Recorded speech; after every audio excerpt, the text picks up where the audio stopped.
ರಾಷ್ಟ್ರೀಯ ಏಕತಾ ದಿನಾಚರಣೆ ಅಥಣಿಯಲ್ಲಿ ಜಾಗೃತ ಜಾಥಾ ಕಾರ್ಯಕ್ರಮ ಸ್ಥಳ ಅಥಣಿ ಬೆಳಗಾವಿ ಜಿಲ್ಲೆ ದಿನಾಂಕ ಅಕ್ಟೋಬರ್ 31, 2025 ಬೆಳಗಾವಿ ಜಿಲ್ಲೆಯ ಇಂದು ರಾಷ್ಟ್ರೀಯ ಏಕತಾ ದಿನಾಚರಣೆಯನ್ನು ಬಹಳ ಅರ್ಥಪೂರ್ಣವಾಗಿ ಆಚರಿಸಲಾಯಿತು. ಭಾರತದ ಏಕೀಕರಣದ ರೂವಾರಿ ದೇಶದ ಮೊದಲ ಗೃಹ ಸಚಿವ ಸರ್ದಾರ್ ವಲ್ಲಭಭಾಯಿ ಪಟೇಲ್ ಅವರ ಜಯಂತಿಯ ಸ್ಮರಣಾರ್ಥವಾಗಿ ಈ ವಿಶೇಷ ಕಾರ್ಯಕ್ರಮವನ್ನು ಆಯೋಜಿಸಲಾಗಿತ್ತು. ಯಾರ ಸಹಯೋಗದಲ್ಲಿ ಈ ಮಹತ್ವದ ಕಾರ್ಯಕ್ರಮವು ಬೆಳಗಾವಿ ಜಿಲ್ಲಾ ಪೊಲೀಸ್, ಅಥಣಿ ಉಪವಿಭಾಗ, ಅಥಣಿ ವೃತ್ತ ಮತ್ತು ಅಥಣಿ ಪೊಲೀಸ್ ಠಾಣೆ ಹಾಗೂ ಅಖಿಲ ಭಾರತೀಯ ವಿದ್ಯಾರ್ಥಿ ಪರಿಷತ್ ಎಬಿವಿಪಿ ಇವರ ಜಂಟಿ ಸಹಯೋಗದಲ್ಲಿ ನಡೆಯಿತು.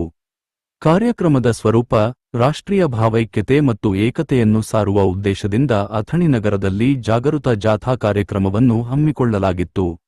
ಏಕತಾ ಯಾತ್ರೆ ರಾಷ್ಟ್ರೀಯ ಏಕತಾ ದಿನದ ಅಂಗವಾಗಿ ಪೊಲೀಸ್ ಠಾಣೆ ಮತ್ತು ಎಬಿವಿಪಿ ವತಿಯಿಂದ ಅಥಣಿ ನಗರದ ಪ್ರಮುಖ ಬೀದಿಗಳಲ್ಲಿ ರಾಷ್ಟ್ರೀಯ ಏಕತಾ ಯಾತ್ರೆಯನ್ನು ನಡೆಸಲಾಯಿತು.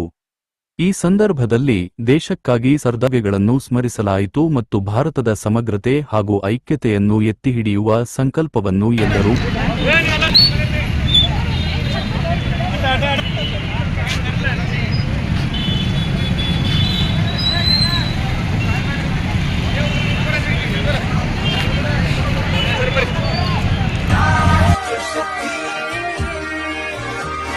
एबीवीपी का नारा है संघर्ष करते रहो, हार गए तो गम नहीं, तुम फिर से आगे बढ़ो, सत्य के पथ पर सदा ही चलना, कभी डगमगना, अन्यायों के विरुद्ध होकर हिंसा का सामना करना।